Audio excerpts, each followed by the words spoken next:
As of 2013, Georgia had the 8th highest incarceration rate in America, with 533 people out of every 100,000 imprisoned. That's 35% higher than the national average of 395, according to the National Institute of Corrections. More than half of youths in confinement were convicted of non-violent offenses, while 40% are considered low risk. Refugees are one of the many groups targeted by mass incarceration. Every year, Georgia roughly receives 2,500 refugees from all over the world. Clarkston, Georgia is a city largely populated by refugees. The refugees here have ethnic-based communities to help them adjust to life in the U.S. My name is Omar Shekhey. I am the Executive Director of Somali American Community Center. Somali American Community Center is an organization, ethnic organization that helps advocate for refugees and helps refugees adjust life in the USA. As you know, in America, there is epidemic or a big problem about mass incarceration. That does not exempt also the refugees. Many youth refugees are in jail for minor offenses. When he comes out, he's no value to society, where he might be deported, or he might be facing, or she might be facing other issues as they're adjusting life in the US. And we are trying to tell the court and the prosecutors, and mainly the big issue is not just the court.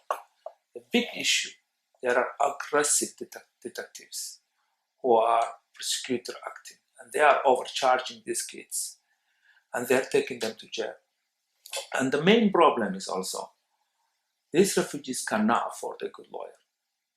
We have situations where the public defender, as much talented they don't have the resources. One public lawyer is defending 20 cases. He's defending all these Americans.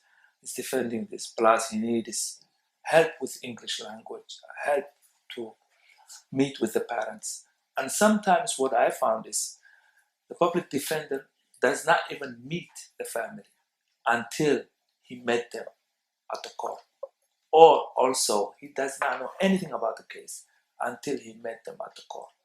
And struggles to even know what are the charges the same day that the juvenile is having a court hearing. So these are big issues that they don't get a fair justice at the court, and we are trying to navigate and explain to the judges, to the prosecutors. So do you think the judges and the officers prosecute, or they are actually harder on these young men because they are Muslim, Black? And I would say, anytime in the American justice system that you don't have a good lawyer and you don't have resources, your chances, 90% of these cases don't go even to trial. 99% they don't go to trial. 99% is what the prosecutor offers. He says, okay, this is what you are charged, I'm offering you one less than that. The question is not even whether they are innocent or guilty. The question is, the family cannot afford 99%. The public defendant want to go to a trial. They can only suggest you, look, this is what I can offer you. Take it or leave it. This is your best interest. 99% the families take the advice of their lawyer. And the question will not be whether they are guilty or not. You already assumed you are guilty because you don't have the resource, you don't have the language, you don't understand the culture, you are scared to death. There is no one else to advise you.